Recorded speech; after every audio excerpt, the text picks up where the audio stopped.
Genesis chapter 37. Jacob lived in the land of his father's travels, in the land of Canaan. This is the history of the generations of Jacob. Joseph, being 17 years old, was feeding the flock with his brothers. He was a boy with the sons of Bilhah and Zilpah, his father's wives. Joseph brought an evil report of them to their father. Now Israel loved Joseph more than all his children, because he was the son of his old age, and he made him a tunic of many colors. His brothers saw that their father loved him more than all his brothers, and they hated him, and couldn't speak peaceably to him. Joseph dreamed a dream, and he told it to his brothers, and they hated him all the more. He said to them, "Please hear this dream which I have dreamed. For behold, we were binding sheaves in the field, and behold, my sheaf arose, and also stood upright. And behold, your sheaves came around, and bowed down to my sheaf." His brothers asked him, "Will you indeed reign over us? Will you indeed have dominion over us?" They hated him all the more for his dreams and for his words. He dreamed yet another dream, and told it to his brothers, and said, "Behold, I have dreamed yet another dream.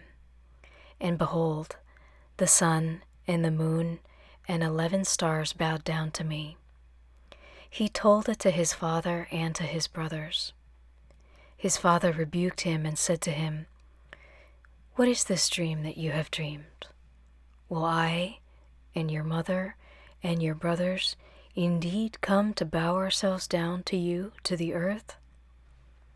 His brothers envied him, but his father kept this saying in mind. His brothers went to feed their father's flock in Shechem. Israel said to Joseph, "Aren't your brothers feeding the flock in Shechem? Come, and I will send you to them." He said to him, "Here I am." He said to him, "Go now, see whether it is well with your brothers and well with the flock, and bring me word again." So he sent him out of the valley of Hebron, and he came to Shechem. A certain man found him, and behold, he was wandering in the field. The man asked him, "What are you looking for?" He said, "I am looking for my brothers. Tell me, please, where they are feeding the flock." The man said, "They have left here, for I heard them say, 'Let's go to Dothan.'" Joseph went after his brothers and found them in Dothan. They saw him afar off, and before he came near to them, they conspired against him to kill him. They said to one another, "Behold, this dreamer comes. Come now, therefore, and let's kill him and cast him into one of the pits, and we will say, 'An evil animal has devoured him.' We will see what will become of his dreams." Reuben heard it and delivered him out of their hand and said, "Let's not take his life." Reuben said to them, "Shed no blood.